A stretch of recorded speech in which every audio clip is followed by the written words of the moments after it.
Magandang umaga po sa ating lahat. Good morning. Welcome po sa ating bahay-sambahan ngayong umagang ito. And ating pong kawayan at ngitian po ang ating mga katabi. Yan, batiin naman po natin sila ng good morning din. And sa ating po nasa mga online worship service na nanonood sa kanilang mga lugar, nawa ang Panginoon ay inyong ma-encounter this morning. Amen. Kamusta po ang bawat isa? Okay naman po ba kayo? Good, praise God. It's good to know that we are all in a good situation. And I know the Lord was really faithful. He was really good for the past few days na pinagdaanan natin. Allow me to read this passage in Psalm chapter 100. So if you have your Bibles with you, pwede nyo rin pong tignan at basahin in Psalm chapter 100. The Bible says, "Shout for joy to the Lord, all the earth. Worship the Lord with gladness. Come before Him with joyful songs. Know that the Lord is God. It is He who made us, and we are His. We are His people, the sheep of His pasture. Enter His gates with thanksgiving and His courts with praise. Give thanks to Him and praise His name. For the Lord is good, and His love endures forever. His faithfulness continues through all generation." This is the Word of God. Ito po ang salita ng Panginoon. And this Word of God is calling us to worship Him, praise His name, and glorify His name today. And not just today, I believe that the Lord is also calling us to praise Him, not just every Sunday, but every day. Kaya naman, inaanyayaan ko po lahat na tumayo at sabayan niyo po kami na papurihan ng ating Panginoon. Let's declare in our lives that every day we will live for our God, we will follow Him, and we will walk with our God. Palakpakan po natin ang ating Panginoon.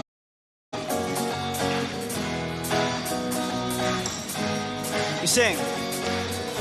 What to say, Lord, is You gave me life, and I can't explain just how much You mean to me now that You have saved me, Lord. I give all that I am to You. Every day I could be a light that shines Your name.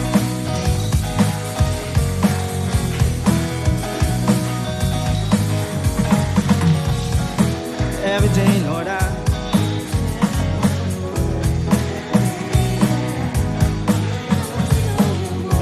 You will guide me in every single step I take, that every day I can be a light. And every day it's You I live for. Every day I'll follow after You. Every day I walk with You, my Lord.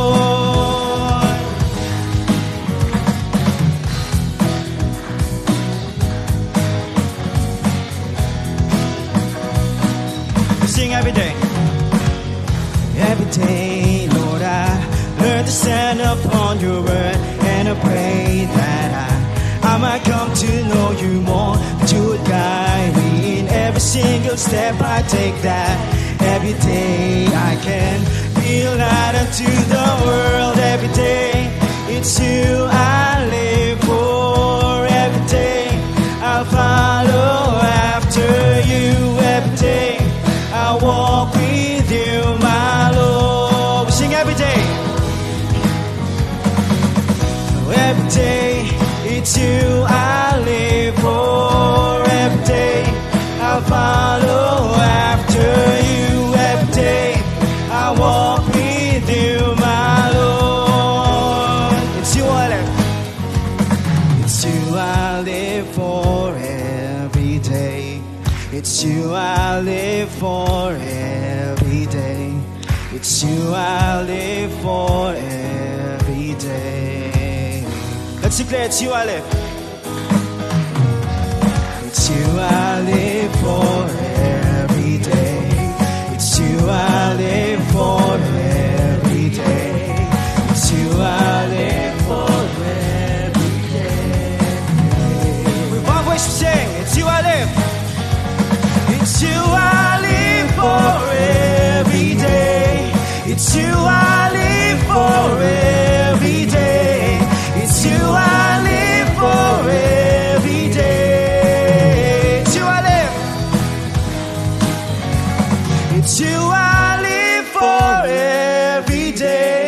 It's you I live for every day. It's you I live for every day. We sing every day. Every day, it's you I live for. Every day, I follow after you. Every day, I walk with you, my Lord. We sing every day. Every day, it's you I live for. Every day, I follow after you. Every day, I walk with you. It's you I live for every day. It's you I live for every day. It's you I live for every day. Let's give the Lord a mighty hand of praise. Amen. Lord, this time we really want to proclaim your awesome power. We want to tell the world about who you are, about the good things that you've done in our lives. Will you accept our offerings, this worship, these songs that we're singing, Panginoon? This is all for you. It's for your glory.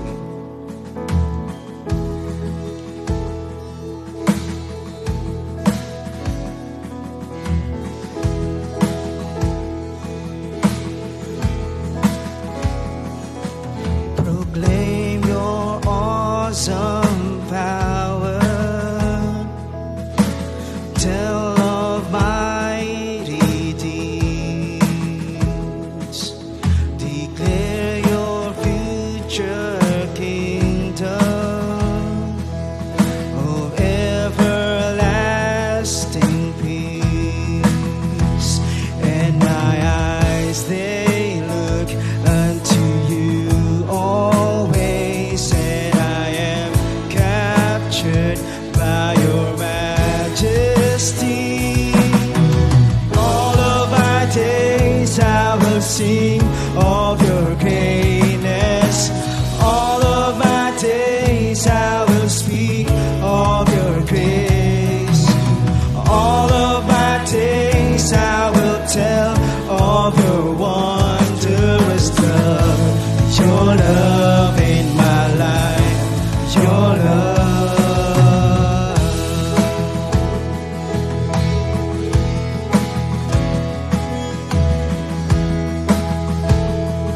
All the works. All your works will praise you. Your children bless your name. We speak of all your goodness. We walk in fields of grace. And my eyes, they look unto you always, and I am captured by your majesty. All of my days, all of my days I will sing of your greatness.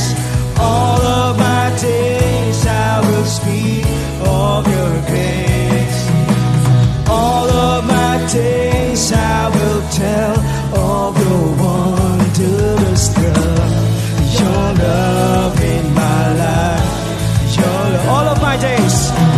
All of my days I will sing of your greatness.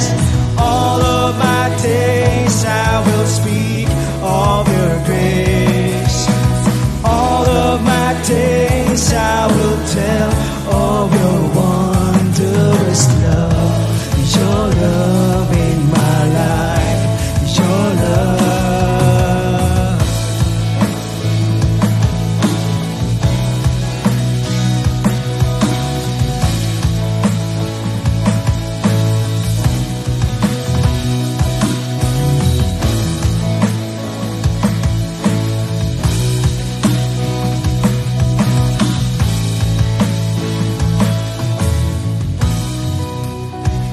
And my eyes, they look unto you always, and I am captured by your majesty. majesty, and my eyes they look unto you always, and I am captured by your mind. Let's declare.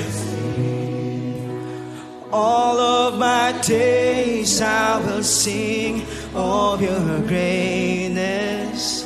All of my days I will sing of your greatness. All of my days I will tell of your wondrous love. Your love in my life. Your love. All of my days I will sing of your greatness. All of my days I will speak of your grace. All of my days I will tell of your wondrous love. Your love in my life. Your love, your love. Your love in my life. Your love. Your love in my life. Your love, your love. Your love in my life. Your love.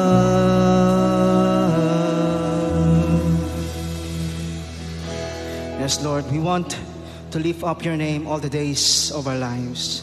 But we are also aware, Lord, that it's really impossible to just continue na magpatuloy kami, Panginoon, na mag-worship sa iyo. But we thank you, Lord, for your grace. And we thank you because you are faithful in our lives. And because of that, we can just continuously worship you, seek you night and day.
Yes, Lord, this is our desire. We want to fall in love with you deeply. And we are so grateful to have a God like you. You sustain us every day. Thank you for your grace. Thank you for your love, for your comfort. Thank you for providing our needs daily so we can continue na mamuhay, Panginoon, bilang isang Kristiyano. You are more than enough in our lives. Lord, as we continue our worship this morning, may you speak to us. May you tell us the things that we need to hear, the things that we need to do in this life. May you open our hearts, our minds, our ears as we listen to your word, to your message this morning. To you alone, the glory, honor, and praise. In Christ's name we pray. Amen and amen. Makakaupo na po tayong lahat.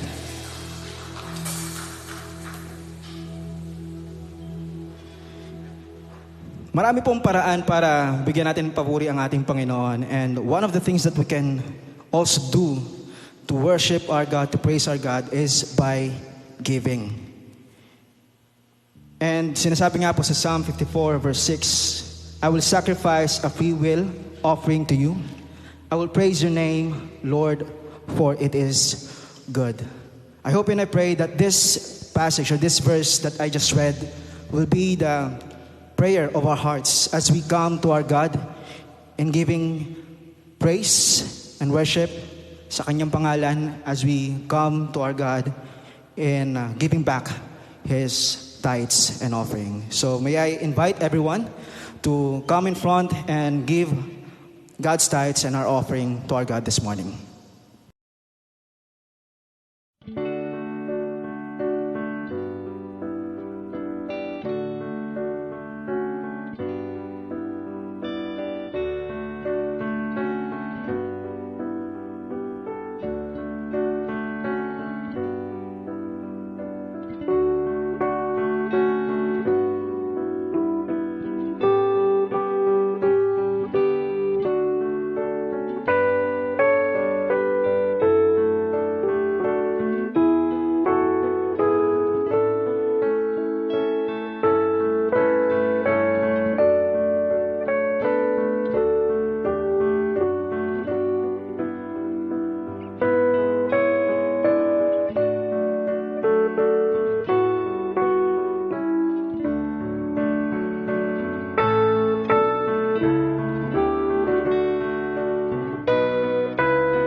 Graduation is not the end.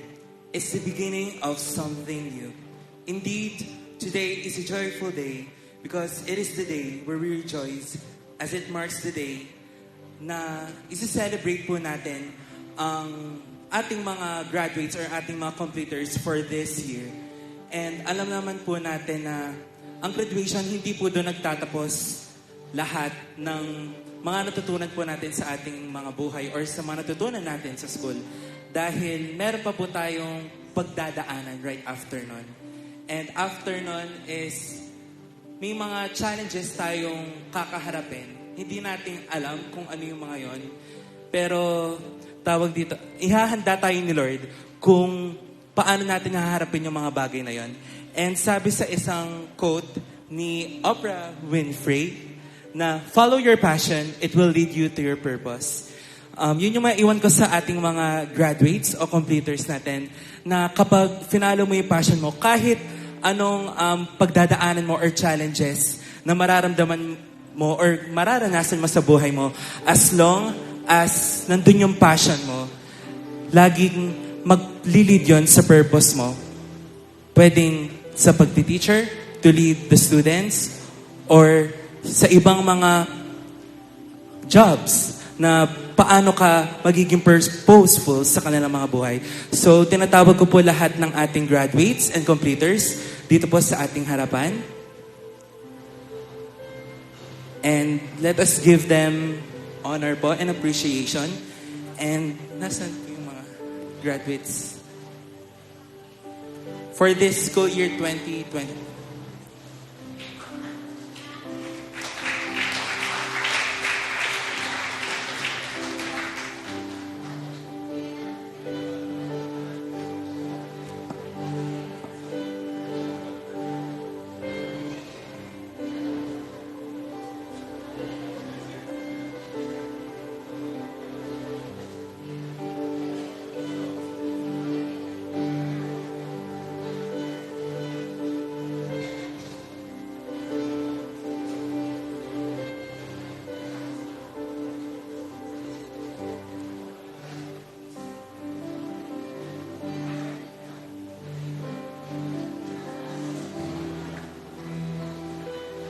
So, pakisabi yung name and anong grade ka na graduate. So, Pastor sige. Pastor Miko and Pastor Dana. Ito. Ay, Pastor Lincoln. Sorry. Sige. Akyat mo na daw po kayo sa taas. Mga graduates po natin, si Ate Maika, si Anaya, si Amy, si Krisha Joy, si Aaron, si Nico Noel, si Caitlin, si Chloe, and si Kate Louise.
Hello po.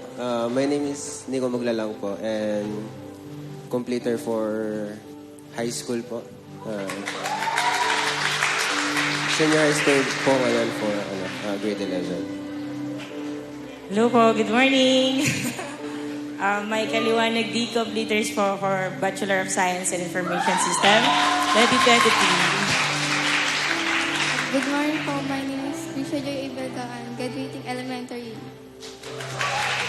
Hello, my name is Alain Faith P. Aresa and I graduated from elementary.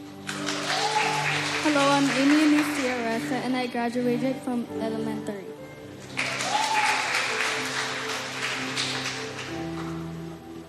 Hi, I am Cindy A. Rodriguez. I'm graded elementary. Pauline po.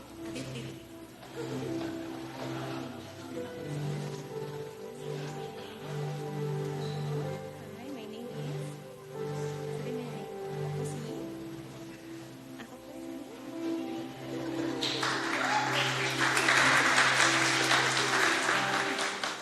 Sige, ikaw na. Dito po, forward tayo. Ako si... Ako po si... Ako po si Cassandra Pinis. I'm a kindergarten. kindergarten grade.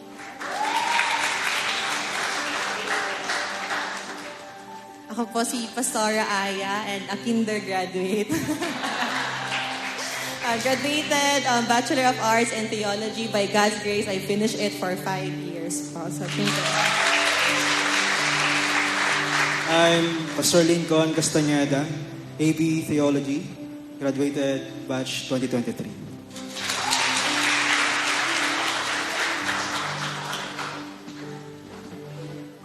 I'm Pastor Miko, graduated 10 years ago. Sige po, tayong lahat po ay tumayo and let us extend our hands towards our graduates as we appreciate and honor ang kanila pong achievement. Panginoon, salamat dahil kayo po ay naging mabuti sa mga graduates and completers po namin na ito. We recognize, Lord, na sila po ay inyong sinubaybayan all throughout their studies, Lord, and thank you because they have found favor and success in you.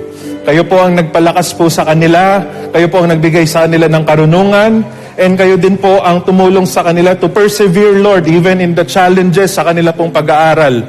Lord, I pray that as you have brought them, Lord, to a graduation, Panginoon, or a moving up ceremony, Panginoon, you will continue to bring them forward. And I pray, Lord, na sila po ay makaranas ng patuloy na kabutihan, ng patuloy po na pagpapalakas at patuloy na karunungan, Panginoon, sa kanilang mga buhay. We pray, Lord, that you will just allow them, Lord, to be excellent, Panginoon, as they represent you and as they live their lives, Lord, for your glory.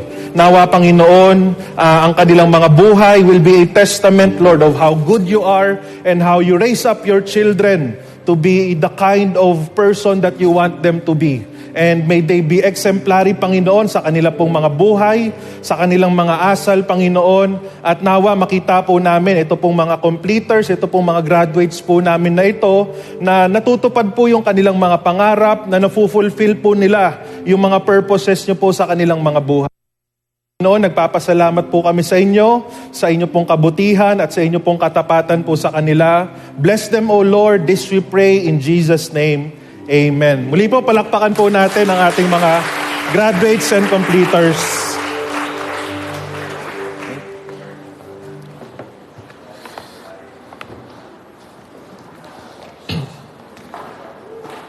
Praise the Lord. Magandang umaga po sa inyong lahat. Morning. Wala po yata akong kausap, no? Morning po. Yan. Medyo marami-rami po akong announcements, so unahin ko na lang po yung mga announcements po natin. But before that, I would like to greet ang ating pong mga visitors. Meron po tayong mga bisita. Sila po yung mga members po ng CLD or Central Luzon District Youth Officers. So basically, sila po yung mga bossing ko. Ako po yung kanilang utusan. Ako po yung magiging driver nila mamaya. Andito po sila kasi magkakaroon po kami ng ocular inspection sa gaganapin po na, or yung venue po na gaganapin po ng ating YA retreat, which we will be announcing mamaya. So may request yung mga officers natin to please stand. Yan po sila. Si John Ray mula po sa Bataan, si Elsbeth and si Brenda galing po sila sa Olongapo, si President Hans from San Ildefonso, Bulacan, and si Liana from Tarlac. So yan po sila mula po sa iba't ibang dako ng Central Luzon District. Welcome and salamat sa pag-visit nyo sa amin. And sabi ko nga po kanina ay meron pong gaganapin na Young Adults Retreat and I would like to announce that. Ito po ay gaganapin on August 27 to 28. Yan po ay sa Candaba, Pampanga. And again, this is para po sa lahat po ng mga young adults, mga young professionals, yung mga graduate na po ng college or nasa edad 22 pataas, nagtatrabaho. You are invited to join. Ito pong retreat natin. Ang pamagat or yung theme po ng retreat is Revive. because this is something that we would like to experience para po sa mga young adults to be revived once again, lalong-lalo na nakakapagod ang buhay at maraming mga pagsubok, maraming mga pinagdadaanan, lalong-lalo na kapag nagtatrabaho na. So, in a way, ito po ay escape from all those pressures, all those stresses, at makaranas ng revival ang ating pong mga young adults. So, we invite all young adults to please join dito.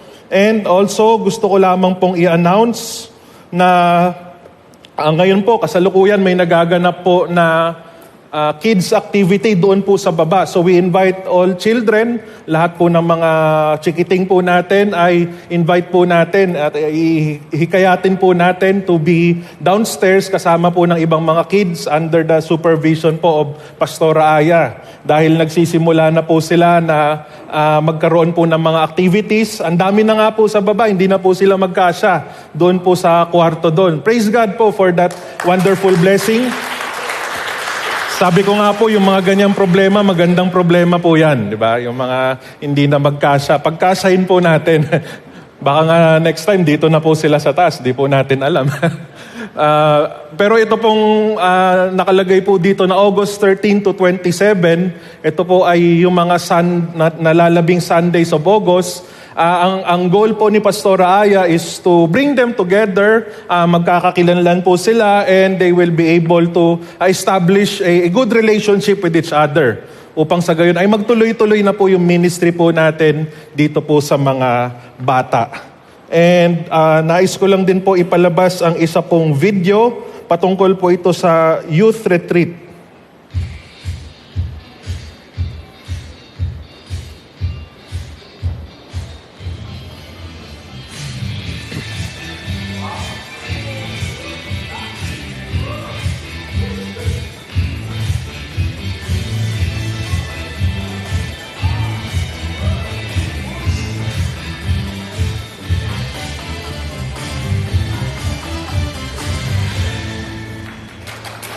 Yan. Ay, sorry. Mulit. Ayan. Hindi po doon yung venue. Nakita lang po namin sa YouTube yun. Doon po gaganapin yung retreat po ng mga kabataan. So, we invite lahat po ng mga young people ages 13 hanggang... Actually po, doon po sa Blue Book ng Kamakop, ang kabilang po sa Alliance Youth, 13 to 40 years old. As long as single. So, kung single po kayo at nandun pa po kayo doon sa age group na yon, welcome kayo. Sumusunod po tayo sa alituntunin ng Kamakop. But yun po, we invite lahat po ng mga kabataan. Next Sunday na po ito, August 20 to 21. Holiday ang Monday, ang August 21. So, pwede tayong magkaroon ng isang makabuluhan na time together. At in line with this, Youth Reb, young people and young adults, short meeting after the worship service. Okay? And then also, hindi ko lang alam kung nandyan, Raf, yung announcement po regarding sa Zone Youth Fellowship. Next Saturday na po ito, August 19, doon po sa San Fernando Alliance Church. So again, we invite all young people to please join August 19, San Fernando Alliance Church. Meron pong registration fee na 50 pesos at bring your own baon. Ayan yung kailangan tandaan. At meron din pong announcement ang mga kalalakihan. At itong announcement nila ay meron pong kalakip na katanungan. ACAC men, are you a man of faith or a faithful man? Yan. Nagkaroon po ng poll doon po sa GC ng mga kalalakihan at parang interesting po ito kasi iba-iba po yung mga sagot, no? Brother Nick, walang nagkakatulad. So pag-uusapan po yan doon po sa inyong fellowship on August 27. That is the last Sunday of August, 4 o'clock in the afternoon. Please vote in your group chat. Okay? Huwag pong kalimutang bumoto sa darating na... So please, take note lang itong activity ng mga kalalakihan. At para naman sa kababaihan, please watch po this video. Mommy shark, mommy shark,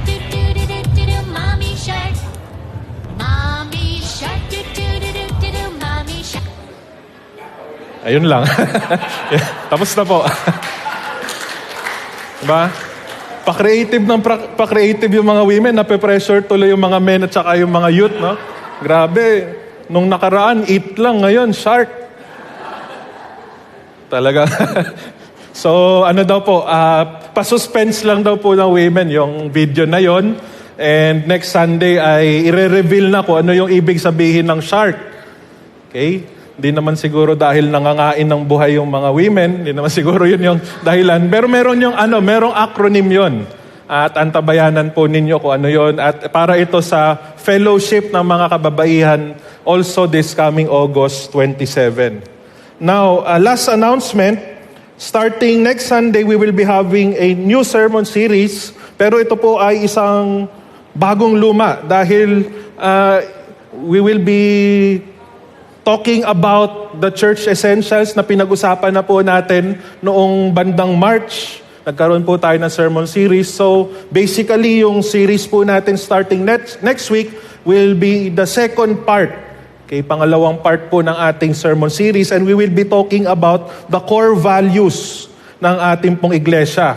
So ito po yung core values natin, ito po yung mga pinahahalagahan po natin at pinangahawakan po natin as a church, and we believe na dito po nakasalalay ang atin pong purpose, dito po nakasalalay lahat po ng mga ginagawa po natin. We are doing this because of these 6 things na pag-uusapan po natin starting next Sunday. So be excited po sa lahat po ng mga upcoming activities, mga gawain po natin dito sa church. Again, lahat po ng ito, all for the glory of God. Manalangin po tayo. Salamat, Panginoon, for you are so good to us, and we believe, Panginoon, na ang inyo pong kabutihan is always manifested, O Lord, in many ways. Hindi lang po ito patungkol sa mga physical na kalagayan po namin. Hindi lang po ito about the financial blessings that we receive. But Lord, your goodness is also seen sa kung paano ka kumikilos sa aming mga spiritual na buhay. Using your spiritual blessings, Panginoon, na inilalaan niyo po para sa amin.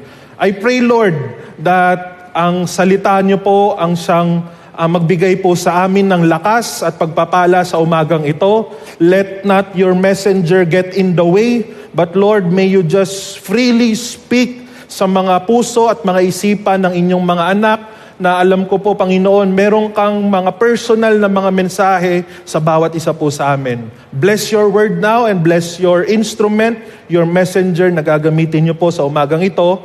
This we pray in Jesus' name. Amen. Kanina po ay we appreciated and we honored yung mga students na nagtapos either through graduation or moving up. Minsan nyo na bang minsan na bang naglaro sa isipan nyo, lalong-lalo na yung mga matagal nang graduate, naglaro na ba sa isipan nyo minsan na parang gusto nyo maging estudyante ulit? Sino ba dito yung mga adults na parang gusto nyo maging estudyante ulit? Naisip nyo yun? Diba? Parang ang dali ng buhay, diba? Ang sarap ng buhay, diba? Hindi na natin pinagtatrabahuhan yung pera dahil binibigyan na lang tayo ng baon. Diba? Yung mga problema natin, naiwan lang natin yung ballpen sa bahay, yung mga ganun, wala tayong papel. Ganun lang yung problema, napakasimple lang ng buhay, napakasimple ng mga problema natin. Tingnan nyo po yung katabi nyo. Yung mga kabataan, tingnan nyo sa inyong paligid kung meron dyan mga, alam nyo, matagal nang graduate. Matagal na, hindi. Tapos tingnan nyo at sagutin nyo yung tanong, pwede pa kaya siyang maging estudyante base sa itsura niya? Tingnan nyo, pwede pa ba?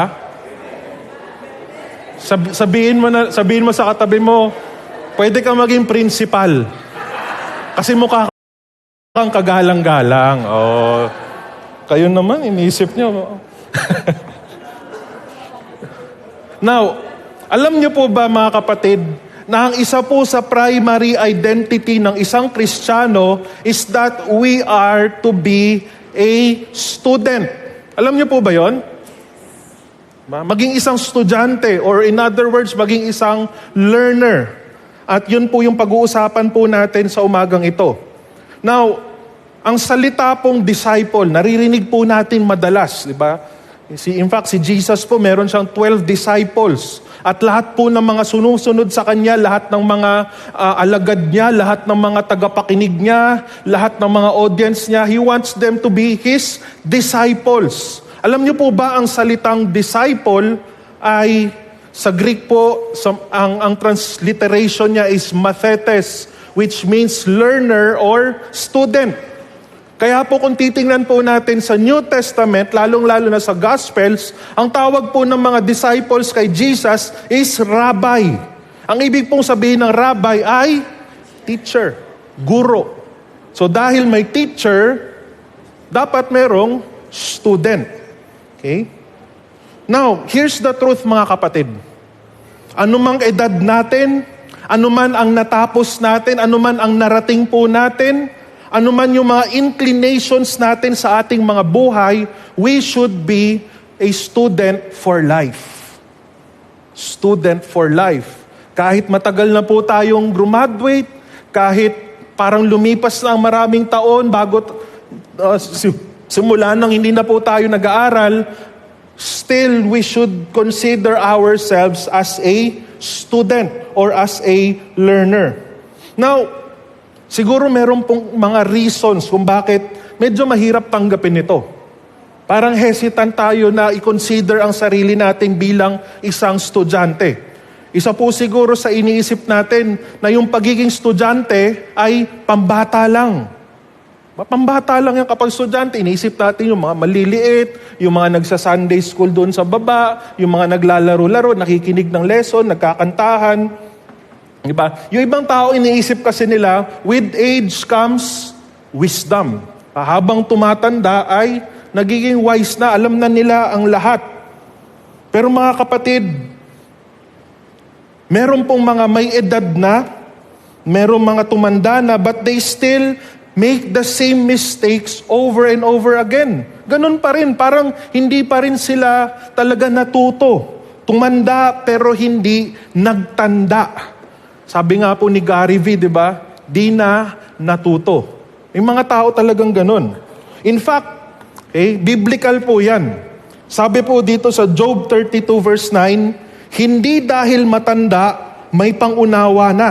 O dahil may edad, alam na ang tama. Although hindi po natin ito nilalahat, hindi po ito patungkol sa mga specific na tao dito, pero we should not dwell in this kind of thinking na ang learning o yung pagiging estudyante ay pambata lang. Dahil kahit tayo ay tumatanda na, even in our advanced age, we still need to learn. O yung ibang iniisip ng mga tao, yung pagiging learner ay para sa mga nagtuturo lang. Bakit pa ako magbabasa at mag-aaral ng salita ng Diyos? Hindi ko naman kailangan magturo. Hindi naman ako katulad ni Pastor, ni Sister Leia, na sila kailangan nilang mag-aral kasi itinuturo nila ang salita ng Diyos. Hindi naman ako nagli-lead ng Bible study. Why do I have to be a student?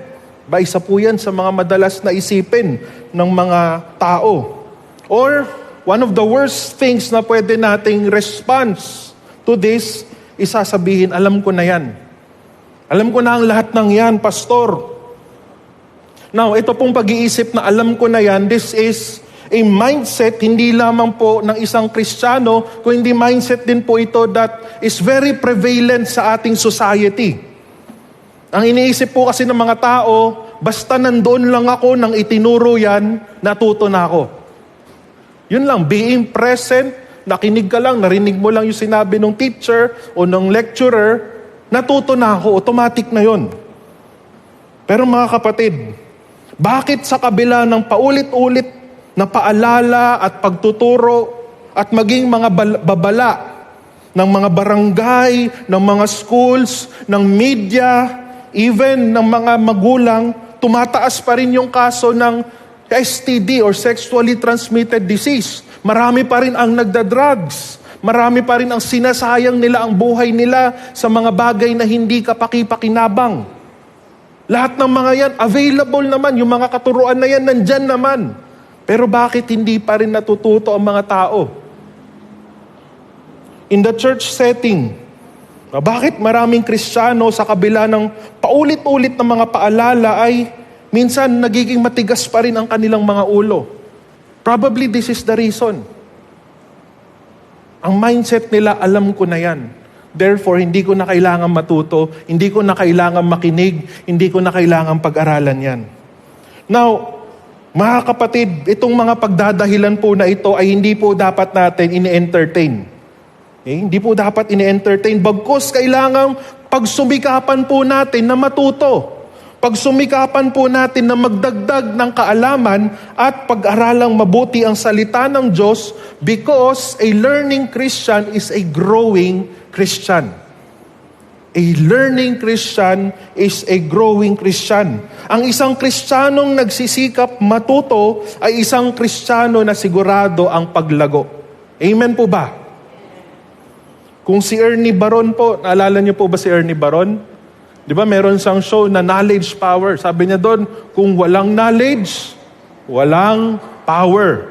Sino po ba dito nakaabot pa ng show na to? Ako po aminado ako, naabutan ko. Yan po yung sabi ni Ernie Baron. Kung walang knowledge, walang power. Pero sabi ni Pastor Miko, kung walang knowledge, walang growth. Okay? Hindi. Grabe yung tawa ng asawa ko. Mabilis ang edit lang yan sa Paint, kaya po ganyan. Kung walang knowledge, walang growth. Kaya nga po yung sabi ng author doon sa Hebrews chapter 6 verse 1, kaya nga iwan na natin yung mga basic teachings at doon na tayo sa pang-mature na mga teachings. Kung mapapansin niyo po, yung aking version ay medyo Taglish, no? Ito po yung gamit ko na Bible. Di ko naman pinopromote ito. Pero ito yung gamit ko, ang Bible, Pinoy version. Taglish po siya. So dito po sa kabuuan ng aking sermon, ito po yung gagamitin ko. So wag po kayo magugulat na parang gawa-gawa lang yata ni Pastor yung mga verse na yan. Ganyan po talaga yung nakalagay po dito para maunawaan po ng mga kabataan, ng lahat. Medyo po siya, relatable po lalong-lalo na sa mga younger generations. So sabi dito, kaya nga iwan na natin yung mga basic teachings at doon na tayo sa pang-mature na teachings. Now, hindi naman ito nangangahulugan na hindi mahalaga yung basic. Na hindi na dapat natin pag-aralan yung basic. Pero yung paghihikayat po dito ng author ng Hebrews is huwag tayong manatili sa basic. Kasi lagi tayo nasa basic na lang, ulit-ulit na lang yung ating mga nalalaman. Minsan nga sa sobrang basic ng ating nalalaman ay nakakalimutan na natin. Dahil nga, sabi ko nga kanina, iniisip natin, alam ko na yan. Pastor, alam ko na yan. Then kapag alam mo na yan, ang sabi dito, doon na tayo sa pang-mature ng mga teachings. We need to progress, we need to level up, we need to grow when it comes to learning. Now, today we will be talking about ito pong isang isinulat po ni James. Okay? At nagkaroon po tayo ng sermon series 2 years ago. Kung maalala nyo po yung checkpoint na sermon series natin, na pinag-aralan po natin yung kabuuan po ng aklat ng James.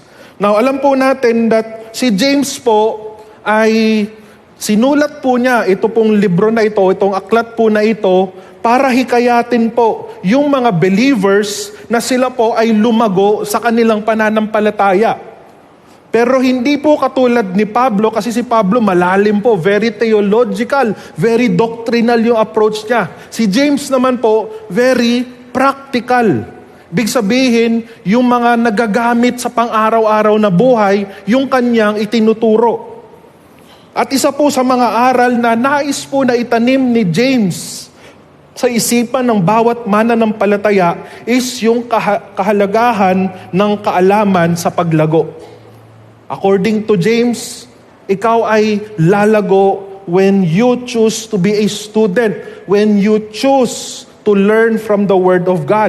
Sabi nga po dito sa James 1:18, plano talaga ng Diyos na maging anak niya tayo sa tulong ng salita ng katotohanan, the Word of God, the Word of truth, para maging first tayo sa lahat ng mga nilikha niya. Maging first. Ano kaya ibig sabihin ng first? Ibig ba sabihin nito top 1, valedictorian, summa cum laude? Hindi po. Actually po, doon po sa ibang translation, ito pong first ay first fruits. Alam po natin yung first fruits, di po ba? Sa Bible po, kapag sinabing first fruits, ito po yung mga offerings. Ito po yung mga inihahandog sa Panginoon that they consider as best. Big po sabihin, ito po yung mga unang ani. Kapag unang ani, di ba talagang pipiliin mo yung best? Ito yung mga unang offspring ng mga hayop. Kapag una, yun usually yung best. So kapag first fruit, yun yung best na inihahandog sa Panginoon. Yun yung pinakamaganda. Yun yung pinaka-special. Now, ibig lang pong sabihin ng verse po na ito is that nais ng Diyos that we become the best version of ourselves. At mangyayari lamang yon, sabi po dito, sa tulong ng salita ng katotohanan. Yun po yung magiging way natin to be able to be first, maging first tayo sa lahat ng mga nilikha niya, to be the best version of ourselves. Nasa pamamagitan po ng salita ng katotohanan o ng salita ng Diyos, makamtan po natin yung paglalim ng pagkakilala natin sa Kanya, paglawak ng kaalaman natin patungkol sa Kanyang kalooban, and therefore tayo po ay lalago sa antas ng paglilingkod natin sa Kanya. Again, God wants us to be the best version ng sarili mo. Ang sarili natin. Kung titingnan po natin ang sarili nating mga buhay, right now, are we the best version of ourselves? Lahat po ng sa tingin nyo hindi, umikit kayo. Hindi pa kayo best version. Lahat ng nakadilat, best na kayo. Wow, namin best.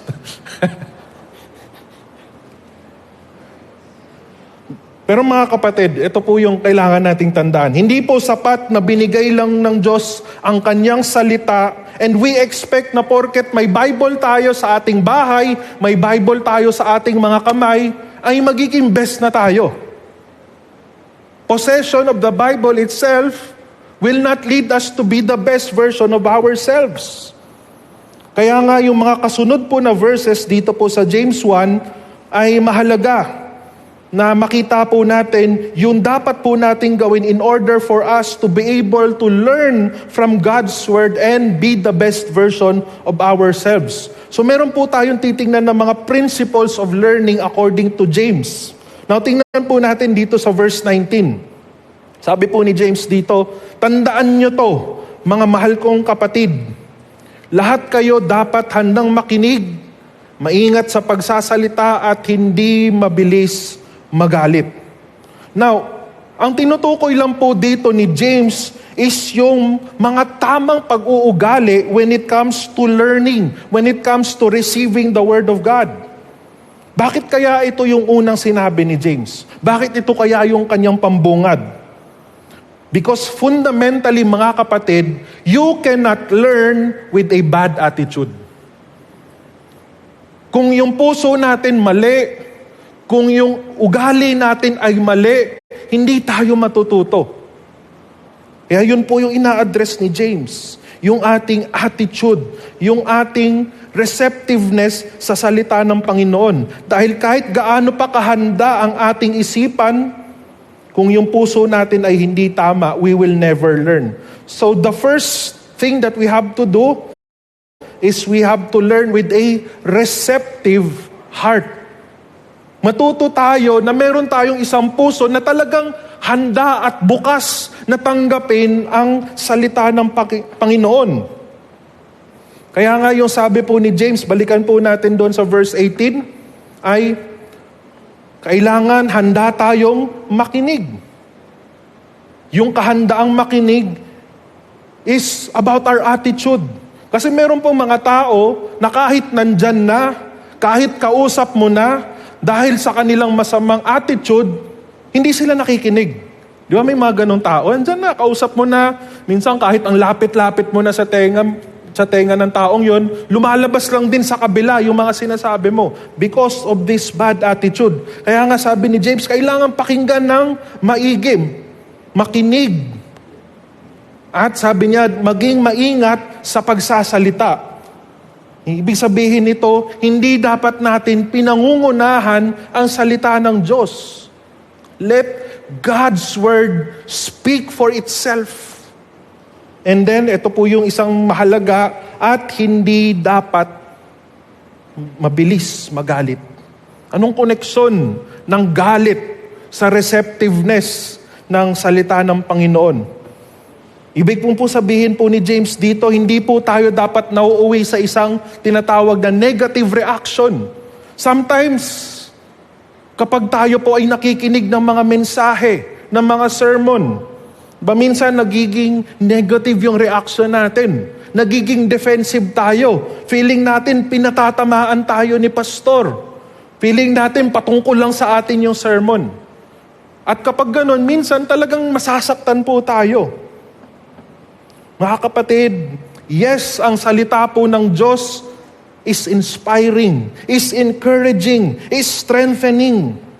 Pero minsan, kailangan po nating tanggapin ang katotohanan that sometimes the Word of God can also hurt us. Nakakasakit din po. Lalong-lalo na when it comes in the form of correction or rebuke. At masakit po yung correction or rebuke because the truth is, mga kapatid, there will always be yung tinatawag na painful truths. Meron pong mga masakit na mga katotohanan na kailangan po natin marinig at tanggapin. Sometimes, andito po yun sa mismong salita ng Panginoon. Pero sometimes, it will also come in the form of a correction or rebuke from someone who is mature enough to correct and rebuke us. Meron po talagang mga ganong tao na ginagamit ang Diyos sa ating mga buhay. For example, doon po sa Galatians, di ba si Pablo, ano pong ginawa niya? Nirebuke po niya si Peter. In fact, si Pablo, bago pa lang po siya naging Kristiyano, bago pa lang niya nakilala ang Panginoon, bago pa lang siya naglingkod sa Panginoon, pero nirebuke agad niya yung veterano. Nirebuke agad niya yung talagang disciple ni Jesus Christ. But ang tingin natin dito, we see this not as a way na mag-away lang sila, not as a way na gusto lang ni Pablo na i-criticize si Pedro, but we see this as yung tinatawag na godly criticism. Meron pong ganun mga kapatid, godly criticism. Isang makadiyos na uri ng pagsaway. And again, kapag hindi po receptive yung puso natin, madali tayo masasaktan, madali tayo magagalit, magtatampo tayo kapag nakakarinig po tayo ng saway o kahit minsan yung simpleng payo na, well, maayos naman yung meaning, maayos naman yung pagkakasabi, pero nasasaktan pa rin tayo, di ba? Kapag hindi po receptive ang puso natin, yun at yun talaga ang mangyayari. Now, kapag sinabihan tayo, sis, ang pangit naman ng suot mo, okay lang ma-offend doon. It's okay to take offense sa ganong mga klase ng remarks, sa ganong klase ng mga opinions. Pero kapag sinabihan ka, sis, hindi yata maganda ang sinabi mo. Then, take that as a godly criticism. Maaring talagang nakasakit tayo, hindi natin alam. Hindi natin natansya yung ating mga words. Or sabihan tayo, bro, next time, sana mas maging mahinahon ka. Then again, tanggapin po natin yung mga ganong klaseng payo, yung mga ganong klaseng rebuke as godly criticism. Lalong-lalo na kapag ito po ay naayon sa salita ng Diyos. Again, kung alam po natin na yung mga payo o saway sa atin ay naayon sa sinasabi ng Diyos, kung alam po natin na ito ay makakabuti para sa atin, makakabuti sa ating relasyon at ugnayan sa ibang tao, makakabuti para sa ating iglesia, then tanggapin po natin ito ng buong puso. Gaya ng pagtanggap natin dito sa sinasabi sa Proverbs 12:1, ang taong nagpapadisiplina gustong matuto, pero ang ayaw magpakorek ay bobo. Ayan po ang sabi. Sa English po, stupid. Okay? So tinagalog lang, bobo. Ang isang taong ayaw magpa-correct. Magpa-correct po tayo. Take godly criticism as a form of learning. Pangalawa, we should also learn to unlearn. Learn to unlearn. Sabi po sa verse 21a, kaya tigilan nyo na ang lahat ng klase ng maruming gawa at mga masamang ugali. Sa English po, yung salitang tigilan dito is to get rid. Literally, alisin yung mga bagay na madumi. Ang pagtuto, mga kapatid, ay hindi lamang po nangyayari sa kung ano yung pumapasok sa isip natin, kung hindi minsan ang kailangan din natin gawin ay mag-alis ng mga bagay sa ating mga isipan. Ang isipan po natin ay katulad po ng isang baso. Kapag ito po ay puno na, anuman po ang idagdag natin sa basong yon ay matatapon lang, sayang lang. Kaya't kinakailangan po mag-alis ng mga bagay na hindi kapaki-pakinabang or makakapagdulot lang ng kapahamakan sa atin. Sabi nga po dito sa Romans 12:2, huwag kayong gumaya sa mundong ito at hayaan yung baguhin ng Diyos ang takbo ng isip nyo para malaman nyo kung ano ang gusto niya. Yung mabuti, nagpapasaya sa Kanya at perfect. So ano daw po yung kailangang alisin? Yung pattern of this world. Yung mga uri ng isipan na masasabi nating makamundo. Alisin ang mga bagay na ito upang sa gayon, malaman po natin yung tama. Malaman natin yung totoo. Malaman po natin ang gusto ng Panginoon. So kung gusto po nating matutong magpatawad, alisin po natin yung konteksto na makamundo na lahat ng mga offense sa atin kailangan nating paghigantihan. Take revenge, lumaban ka. Paano tayo matututo magpatawad kung hindi natin aalisin yon? Kung gusto natin matuto na maging kontento, kailangan alisin po natin sa isipan natin yung sinasabi ng mga tao na pera lang ang magbibigay ng kasiyahan sa ating mga buhay. Paano tayo magiging kontento? Kung yung pera natin hindi naman sumasapat, magkaroon man tayo ng pera, hindi naman natin nabibili yung mga gusto natin. Hindi tayo magiging kontento kapag yun ang laman ng ating mga isipan. So anong kailangan natin gawin ayon kay James? Alisin. Alisin ang mga bagay na ito sa ating mga isipan. Anong sabi po dito sa verse? Hayaan po natin ang Diyos na baguhin ang maisipan natin. Let God do the work. Let God change us and transform us. Let God take His rightful place sa ating mga buhay, sa ating mga puso, and most especially sa ating mga isipan. At ito po ay mangyayari lamang din sa ating pagpapakumbaba at isang buhay na may kababaang loob. At yun po yung sinasabi dito sa susunod na verse, maging humble kayo sa pagtanggap ng salitang tinanim ng Diyos sa mga puso nyo. Yun ang magse-save sa inyo. Pangatlo, we have to learn with humility. Kung gusto nating matutog, dapat magkaroon tayo ng kababaang loob. Ako po ay nag-aaral din. I'm taking masteral po ngayon sa isang seminary sa Manila, although online po yung aming mga klase. At recently po, nagkaroon po ko ng isang klase na 4 lang po kaming estudyante. So tinakpan ko yung mga mukha nila kasi hindi naman ako nagpaalam na gagamitin ko yung picture po na ito na andun po yung mga mukha nila. Now, ito pong mga kaklase ko ay hindi mga basta-bastang mga tao. Yung isang kaklase ko, siya po ay isang director ng isang missions organization at meron po siyang hawak na 2,000 missionaries. Yun yung kanyang kino-coordinate. 2,000 missionaries. Yung isa namang kaklase ko, siya po ay isang successful na entrepreneur. Sa sobrang successful niya, ang ginagawa niya is nagtuturo pa siya sa iba't ibang mga businessman kung paano palaguin ang kanilang mga negosyo.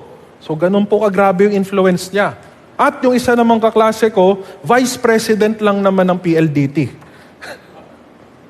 Samantalang ako, isang hamak na gwapong pastor lang sa Angeles. So parang syempre, pagka ganyan mga kaklase mo, di ba na-feel siguro natin to, manliliit tayo. Talagang nanliit ako na parang, grabe tong mga kalibre ng mga kaklase ko, hindi basta-basta. Parang feeling ko, wala akong makukontribute sa mga buhay nila, wala akong makukontribute sa mga learning experience nila. Now, nung end na po ng klase namin, nagkaroon po kami ng sharing time patungkol sa experience namin sa kabuuan po ng aming learning journey. At isa po sa nagsalita is yung entrepreneur, yung very successful na entrepreneur. Ang sabi niya, salamat sa, of course, nagpasalamat siya doon sa aming lecturer, sa aming teacher for the wonderful learning experience. At nagpasalamat din siya actually sa mga kaklase niya. At isa ako sa pinasalamatan niya. Sabi niya, salamat Pastor Miko kasi marami akong natutunan mula sa iyo. Wow. Hindi lang pala ako gwapong pastor lang, no? Medyo nakakaano rin pala. Nakakapag-share din pala ako ng mga bagay-bagay na natututo ang ibang tao. Lalong-lalo na yung mga ganyang klaseng tao. Now, I saw in this man a kind of humility na kailangan po ng bawat isa, especially when it comes to learning. Hindi porket napakataas na ng antas natin sa ating mga buhay, malayo na ang narating natin, marami tayong mga nakadikit na mga prefixes, suffixes sa ating mga pangalan, hindi porket ganun ay masasabi natin na wala tayong dapat matutunan mula sa ibang tao. Learn with humility. Dapat tanggapin po natin ang katotohanan na hindi natin alam ang lahat ng bagay. Huwag tayong maging mapagmalaki. Minsan, inisip natin, matagal na akong Kristiyano, matagal na akong nag-church. Akala po natin kapag ganun, wala na tayong room for learning. Wala nang room for growth. Mga kapatid, the moment you are contented with your learning is the very moment you will stop learning. Pag sinabi mo na, okay na to, sakto na to, pupunta na ako sa langit na ito. Siguro kapag nagka-essay or nagkaroon ng pagsusulit bago pumasok ng langit, papasa naman siguro ako. Okay na to. The moment na sabihin mo yun, that's the moment you will stop learning. And probably that's the moment you will stop being a disciple of Jesus Christ. A disciple of His Word. So sana wag pong ganun. Sabihin niyo po sa katabi niyo, be humble. Wag hambog. Wag hambog. Baka magkapalit kayo ng huling letra. Humble. Okay, be humble. Sana lahat po ng ating mga pag-aaral, lahat po ng mga kaalaman po natin, we do this with humility. Hindi lang sa pagtanggap, kung hindi mas lalo na as we apply these things. Hindi binibigay ng Diyos ang kanyang salita para tayo ay maging mapagmalaki. Para tumaas ang tingin natin sa ating mga sarili. Binigay ng Diyos ang kanyang salita para ipagmalaki natin siya at itaas natin ang pangalan niya. At isa po sa paraan that we exalt the name of God. Isa po sa paraan that we are able to represent Him well is in the application of His Word. Mga kapatid, learning is useless without action. Learning is useless without action. Studying God's Word is useless, walang kabuluhan, walang saysay, kung walang application. At yun po yung sinasabi ni James dito po sa verse 22, gawin nyo yung sinasabi ng salita ng Diyos. Kung pinakikinggan lang yun, niloloko nyo lang ang mga sarili nyo.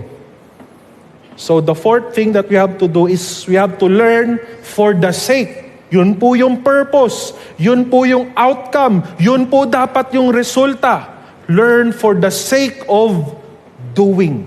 Application. Action. Ang lahat po ng kaalaman natin, dito dapat mauwi. Ang lahat ng pinag-aaralan, binabasa, pinakikinggan, pinagdidiskusyonan natin ay dapat mauwi sa gawa. Now, isipin nyo na merong isang nanay. Merong isang nanay, aalis siya mula sa kanilang tahanan. Sino po ba dito yung mga nanay na mahilig mag-iwan ng mga notes? Na kumbaga reminder, mga dapat gawin ng inyong mga asawa, ng mga anak ninyo. Minsan dinidikit sa ref, di ba?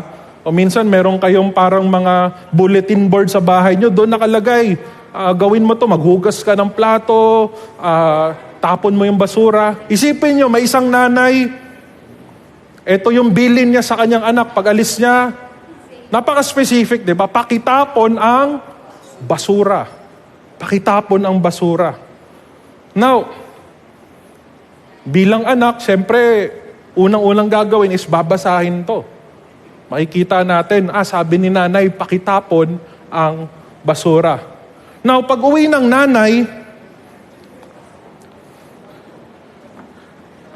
nanay, ang ine-expect niya ay ang basura ay naitapon. Siyempre, di ba? Sinabi, pakitapon ng basura. Wala nang paligoy-ligoy pa. Wala nang ibang explanation pa. Pakitapon ng basura. What if ang sasabihin ng anak, Nay, ang ganda ng pagkakasulat mo dito. Pakitapon ng basura. Ang ganda ng pagkakasulat. Ang ganda ng wordings mo dito, Nay. Nay, nakaka-inspire yung sinabi mo. Nakaka-motivate. Nakaka-encourage sa akin. Naantig yung puso ko sa sinabi mo. Nay, sa sobrang ganda ng sinulat mo, sinabi ko sa ibang mga kaibigan ko na sinulat mo to. Nay, alam mo ba, sabik na sabik ako doon sa pasalubong mo. Alam ko may pasalubong ka sa akin. Nay, salamat dahil sinulat mo itong mensahe na to, itong reminder na ito. Alam niyo po yung tatanungin ng nanay? Tinapon mo ba yung basura? Nagandahan ka nga, na-inspire ka nga, pinagsabi mo pa yung mensahe ko, tinapon mo ba ang basura? In the same way, mga kapatid, maaring sabihin natin, alam natin yung mga Greek word for love, diba? Agape, eros, phileo, alam natin yun. Pero ang tatanungin ng Diyos is hindi kung alam natin yung Greek word ng love. Ang tatanungin niya sa atin, minahal niyo ba yung kapwa niyo? Kabisado po natin yung Great Commission. Pero hindi yun yung tatanungin ng Diyos sa atin. Hindi tayo magkakaroon ng memory verse recitation sa langit. Ang tatanungin ng Diyos sa atin, nag-disciple ka ba? Nag-evangelize ka ba? In-apply mo ba yung Great Commission? Nakinig ka nga sa mga sermon, sinulat mo pa sa papel. Ang tatanungin ng Diyos, gaano na ba kadami ang napakinggan mong sermon? Gaano na ba kadami ang naisulat mo ng mga points? Hindi po yun ang tatanungin ng Diyos. Ang tatanungin ng Diyos, isinasabuhay mo ba ang mga narinig at nabasa mo? Mga kapatid, tinapon ba natin ang basura? Tinapon ba natin ang basura? The ultimate evidence of the power of God's Word is a changed life. Isang buhay na binago. Isang buhay na hindi lang basta-basta tinatanggap ang salita ng Diyos, kung hindi isang buhay na binago ng salita ng Diyos. A changed life. At ang pagbabago na ito ay dapat nakikita sa ating mga asal, nakikita sa ating mga pakikitungo, nakikita sa ating mga sinasabi, nakikita sa ating mga pagkakawang gawa, nakikita. Hindi lang basta-basta sinasabi. Kaya nga po, sabi ni Jesus, kung sinusunod nyo ang mga teachings ko, mga disciples ko talaga kayo. You are my disciples if you obey my teachings. Sa huli po mga kapatid, ang hamon po ay pagsumikapan po natin ang matuto. At bigyan po natin ng halaga ang kaalaman. Sabi po Proverbs 19:8, kung mahal mo ang sarili mo, sikapin mong maging matalino. Tandaan mo ang mga natutunan mo at ikaw ay aasenso. Ikaw ay aasenso. Again, a learning Christian is a growing Christian. Tayong lahat po ay tumayo. At bago po tayo manalangin, gusto ko pong kausapin po natin ang Panginoon. Sabihin natin sa Panginoon, Lord, I am making a commitment. Ang commitment ko po, Panginoon, is a commitment to learn. Pero siyempre kapag yun ang sasabihin natin sa Panginoon, napaka-vague, di ba? Napakalawak ng ibig sabihin nun. So I would like you to make a specific commitment. Okay? Tingnan po natin itong nakalagay sa screen. Gusto ko po i-fill in natin yung blank dito. Sabihin natin sa Panginoon, Lord, because I commit to learn, I commit to blank. Ano ba yung ilalagay natin doon? Sapat lang na yon. Lord, because I commit to learn, I commit, Panginoon, na mag-a-attend ang buong pamilya ko ng Sunday School. Mula sa akin na isang magulang hanggang sa mga anak ko, sa anak ko na youth, sa anak ko na kids, mag-a-attend po kami ng Sunday School. Wala po kaming mamimiss na Sunday, O Lord. Or sasabihin nyo, because I commit to learn, Lord, I commit na matutulog ako ng maaga, Sabado ng gabi. Upang sa gayon, pagdating ng linggo ng umaga, fresh ang isipan ko. My mind is active as I receive your word.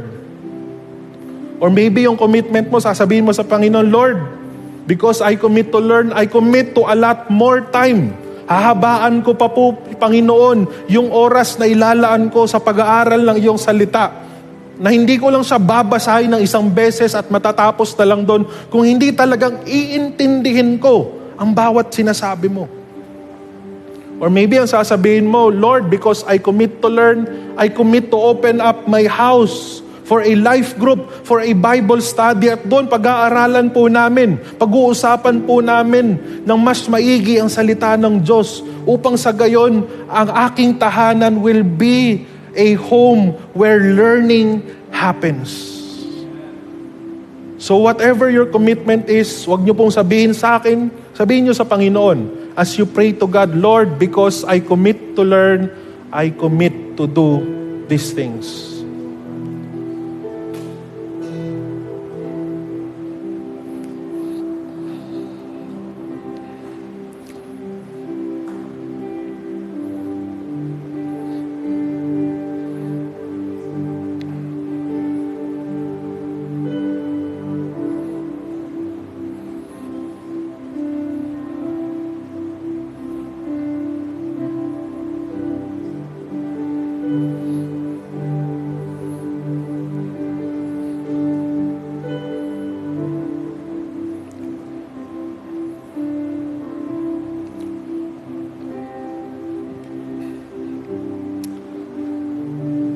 Panginoon, salamat sa paalala.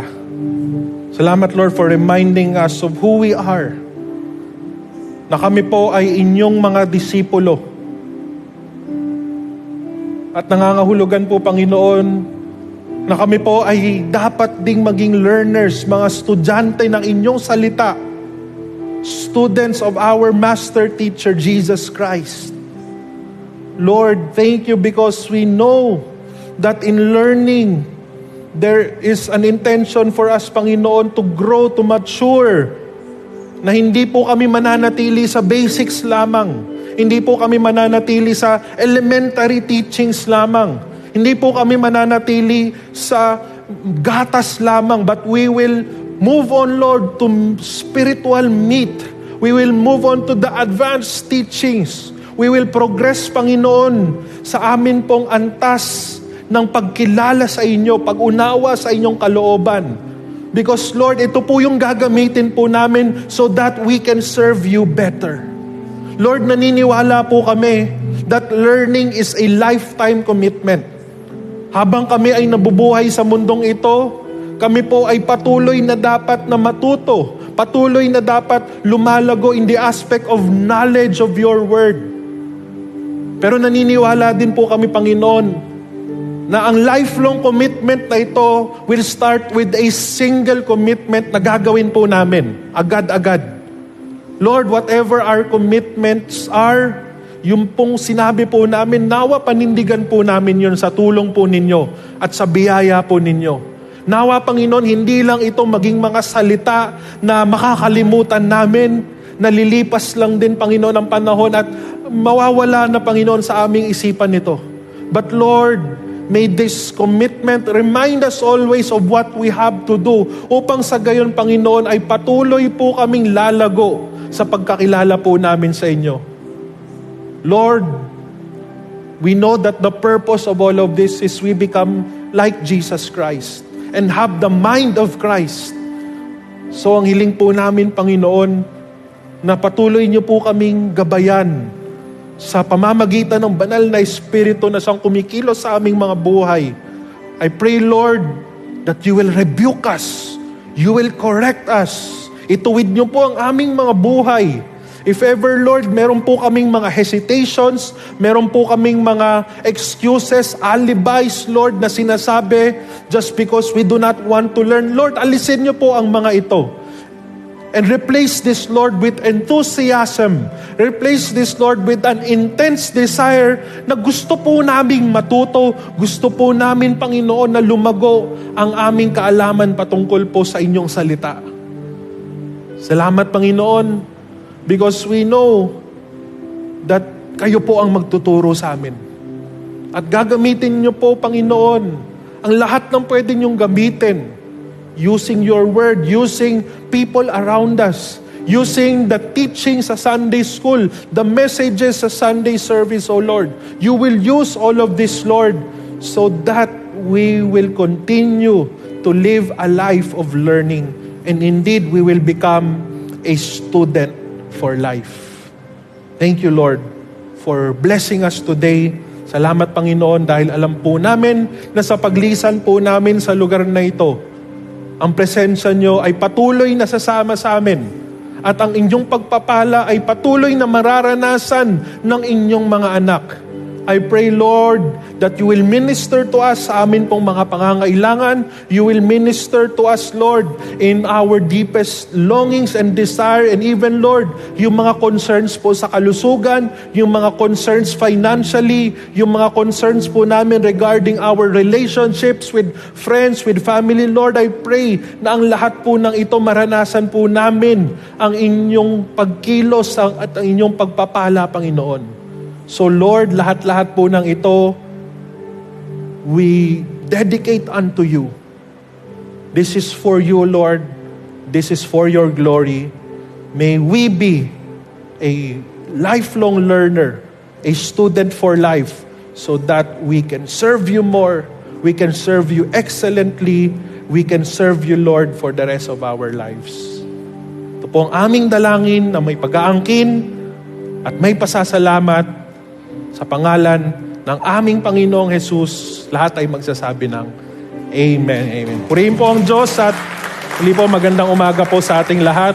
Again, para po sa mga youth, please stay.